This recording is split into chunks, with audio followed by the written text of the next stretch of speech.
اور سیاسی جماعتیں اور طاقت کے ماخذ اکٹھے ہو کر بھی اس کا مقابلہ نہیں کر پا رہے۔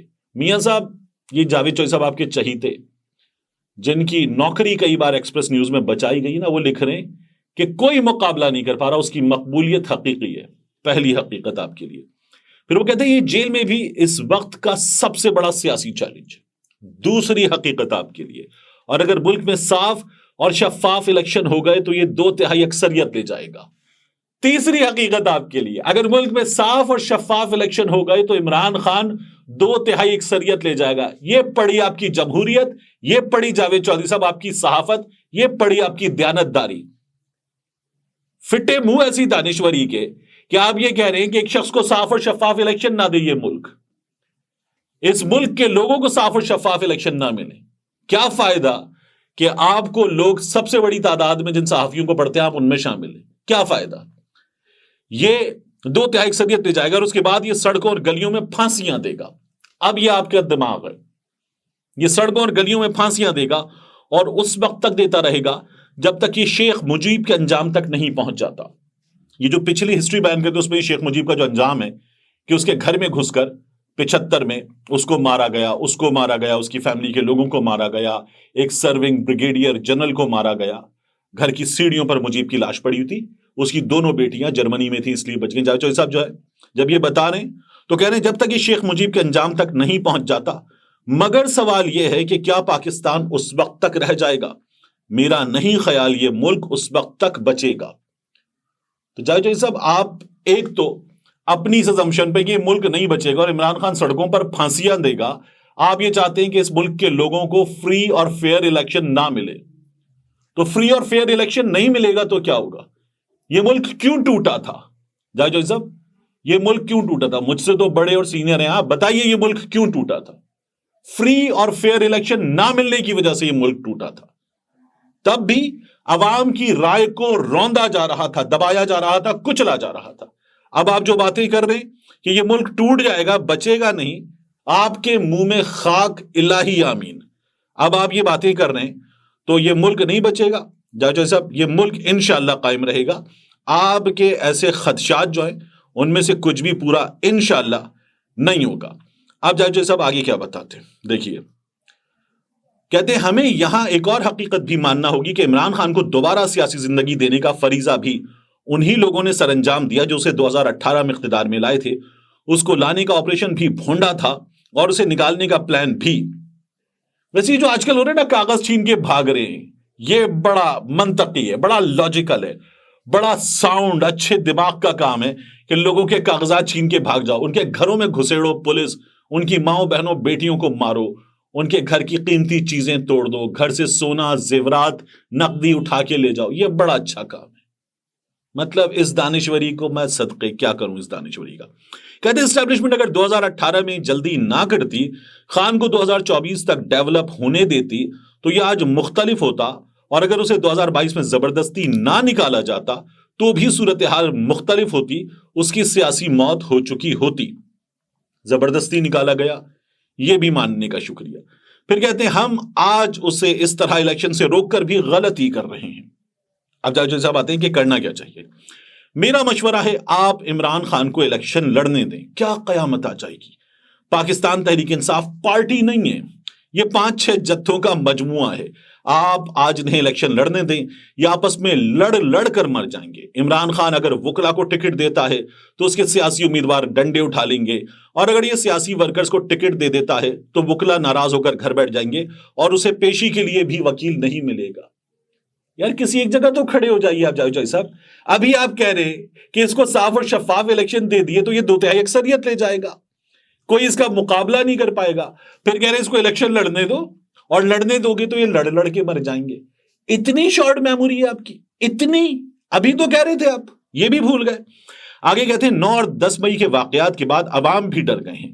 خان اگر انہیں باہر نکلنے کی دعوت دے گا تو لوگ نہیں نکلیں گے۔ پنجاب میں استحکام پاکستان پارٹی بن چکی ہے اور کے پی میں PTI-P، یہ دونوں جماعتیں حکومت نہ بنا سکیں تو بھی یہ عمران خان کے ووٹ ضرور توڑیں گی اور اس کا فائدہ الیکشن کرانے والوں کو ہوگا، لہٰذا خوف کس بات کا ہے۔ تو لوگ 9 اور 10 مئی کے بعد نہیں ڈرے جاوید صاحب۔ 9 اور 10 مئی کے بعد جس طرح سے گھروں میں پولیس گھسی ہے، جس طرح سے لوگوں کو اٹھایا گیا ہے، جس طرح سے پریس کانفرنسز ہوئی ہیں، جس طرح سے ماؤں نے، بہنوں نے، بیٹیوں نے اپنے حالات بتائے ہیں، جس طرح سے پولیس کے ذریعے غنڈہ گردی کی گئی ہے، نون لیگ اور اس نگراں سیٹ اپ کی جانب سے لوگ اس سے خوف زدہ ہوئے ہیں۔ تو جو غلط ہے اس کو غلط کہنے کی ہمت کریں جناب جاوید چودھری صاحب، آپ غلط خود بھی کر رہے ہیں۔ پھر آپ کہتے ہیں آپ اسے روک کر اس کے خلاف مقدمے پر مقدمہ بنا کر اور امیدواروں سے کاغذات چھین کر عمران خان کو ہیرو بنا رہے ہیں، اور اس کے قد میں روز 2 فٹ اضافہ ہو رہا ہے۔ یہ اگر اسی طرح بڑھتا رہا تو یہ کسی دن جیل کی چھت پھاڑ کر باہر نکل آئے گا، اور اگر یہ ہو گیا تو پھر ہم کیا کریں گے؟ کیا ہم نے سوچا؟ چنانچہ آپ اگر اسے مارنا چاہتے ہیں تو پھر دوستو فسکی کے مشورے پر عمل کریں، یہ شادی ہونے دیں، یہ محبت ہمیشہ ہمیشہ کے لیے ختم ہو جائے گی، ورنہ ہم جس طرح آج تک بھٹو کے رومانس سے نہیں نکل سکے، ہم اسی طرح عمران خان کی محبت میں بھی ہمیشہ گرفتار رہیں گے۔ جج صاحب اب ایک چیز میں آپ کو بتاتا ہوں، ایک طالب علم ہونے کے ناطے، یہ جو آپ کہہ رہے ہیں نا یہ ہونے دیں، دیکھیے عمران خان کی حکومت تھی، پیٹرول 150 مل رہا تھا، بجلی کا یونٹ آج سے کہیں سستا تھا، تو مفتاح اسماعیل باقی لوگ یہ آ کر کہتے تھے کہ یہ 150 کا پیٹرول مہنگا ہے، یہ بجلی مہنگی ہے، یہ لوگ کہتے تھے 137 روپے پیٹرول پر کہ یہ پیٹرول کون خرید سکتا ہے، یہ بھی مفتاح اسماعیل آن ریکارڈ موجود ہے۔ پھر اس کے بعد مریم، حمزہ، بلاول یہ ٹرکس پہ چڑھے اور انہوں نے کہا مہنگائی کا خاتمہ کریں گے۔ یہ عمران خان کی حکومت میں مہنگائی ختم کرنے آئے تھے، ایم کیو ایم مہنگائی ختم کرنے آئی تھی۔ تو جو آپ کہہ رہے ہیں نا یہ ہونے دیں، تو پھر اس کے بعد طاقتوروں نے یہ ہونے دیا کہ عمران خان کی حکومت گر گئی، اور یہ ہو گیا۔ اور جو آپ کہہ رہے ہیں دوستو فسکی نے کہا تھا، تو آپ کی بات تو غلط، دوستو فسکی کی بات سچ ہوئی، یہ ہو گیا۔ اور اس کے بعد لوگوں نے دیکھا، یہ لوگ آئے، ڈالر 300 سے اوپر گیا، یہ لوگ آئے، بجلی کا بل اس کا یونٹ 50 سے اوپر چلا گیا، بل چھت پھاڑ کے باہر نکل گیا، جس طرح آپ کہہ رہے ہیں عمران خان باہر نکل جائے گا، مہنگائی 30% سے اوپر چلی گئی، لوگ بے روزگار ہو گئے، کارخانے بند ہو گئے۔ یہ لوگ جو حالات ٹھیک کرنے آئے تھے انہوں نے سوا ستیہ ناس کر دیا، مگر سوا ستیہ ناس آپ کے کالم کا کہ آپ ایک بات نہیں لکھ سکے، یہ سچائی آپ نہیں لکھ سکے۔ جاوید صاحب ہمت ہونی چاہیے تھی آپ میں سچائی لکھنے کی، آپ جو کہہ رہے ہیں کہ یہ ہو جائے گا وہ نہیں ہوا۔ اور دیکھیے عمران خان کے دور میں کیا ہوا تھا، عمران خان نے کہا تھا گرین پاسپورٹ کی عزت ہوگی، تو نبی کریم صلی اللہ علیہ وآلہ وسلم کی ناموس پر پہرا کسی عالم نے نہیں دیا، عمران خان نے دیا، اور اس لیے پاکستان کے لوگ اس سے محبت کرتے ہیں، دنیا اس سلسلے میں ایک دن مناتی ہے، لوگ عمران خان کو چاہتے ہیں، دنیا بھر میں لوگ عمران خان کو چاہتے ہیں، صرف پاکستان میں نہیں۔ پاکستان دنیا میں ٹورسٹ ڈیسٹینیشن میں ٹاپ پر آیا، عمران خان کو لوگ چاہتے ہیں۔ طیب اردوان نے عمران خان کا ہی ماتھا چوما تھا جاوید صاحب، پاکستان کی عزت دنیا میں ہوئی تھی۔ اور یہ جو آپ عزت کی بات کر رہے ہیں، تو دیکھیے کہ پاکستان کا جو بلین ٹری سونامی پروجیکٹ ہے، اس پروجیکٹ کی دنیا کے تمام بڑے بڑے اداروں نے مثال دی تھی۔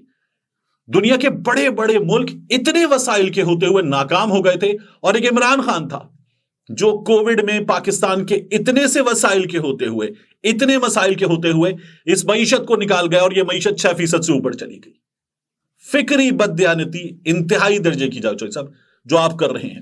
اس کے بعد جو آپ نے بتایا کہ یہ شادی ہونے دیں، طاقتوروں نے وہ شادی ہونے دی، پی ڈی ایم آئی، پی ڈی ایم نے سوا ستیہ ناس کیا لوگوں کا، لوگوں کو ان کی شکلوں سے نفرت ہو گئی۔ عمران خان کے لیے لوگ نکلے تھے، جن حالات میں آپ کہتے ہیں حالات برے تھے، ان حالات میں بھی لوگ عمران خان کے لیے نکلے تھے، آج بھی لوگ اسی سے محبت کرتے ہیں۔ تو آپ کے خدشات غلط، حقیقت آپ سے مکمل بیان ہو نہیں رہی، اور آپ کہتے ہیں یہ شادی ہونے دیں۔ اب جس شادی کو کروانے کی کوشش ہو رہی ہے، اس شادی کو لوگ نہیں مانیں گے، لوگ کہہ رہے یہ شادی نہیں ہو سکتی۔ یہ سب سے بڑی حقیقت ہے جس کو بیان کرنے کی آپ میں ہمت نہیں ہے۔ اب آگے آ جائیے، پاکستان تحریک انصاف نے 2 سرپرائزز آج دیے ہیں۔ ایک سرپرائز پاکستان تحریک انصاف پہنچی ہے پشاور ہائی کورٹ، جہاں سے امید ہے پاکستان تحریک انصاف کو کہ بلے کا انتخابی نشان انہیں واپس مل جائے گا۔ ایک دوسرا، پاکستان تحریک انصاف کے رہنما عمر ایوب خود پشاور ہائی کورٹ پہنچ گئے، منظر عام پر آ گئے۔ عمر ایوب صاحب جو ہیں وہ اس سے پہلے منظر عام پر آئے تھے جب ان کے والد گرامی کا سفر آخرت ہم دیکھ رہے تھے، تب وہ منظر عام پر آئے تھے۔ پاکستان تحریک انصاف والے جو ہے وہ آج بھی ایک صورتحال کا مقابلہ کر رہے ہیں جس میں سلمان اکرم راجہ جیسا اس ملک کے ٹاپ وکلا میں شامل آدمی کھڑا ہوا ہے اور اس کے سامنے ایک پولیس والا عام سا وہ کھڑا ہو کے اشتہاری کی باتیں کر رہا ہے اور اتنے بڑے وکیل کا باہر رستہ روکا ہوا ہے. پاکستان تحریک انصاف کے لوگوں کو اسکروٹنی کے عمل میں یہ پولیس روک رہی ہے, تجویز کنندہ تائید کنندہ گرفتار کر رہی ہے. پورا سسٹم عمران خان کا رستہ روک رہا ہے.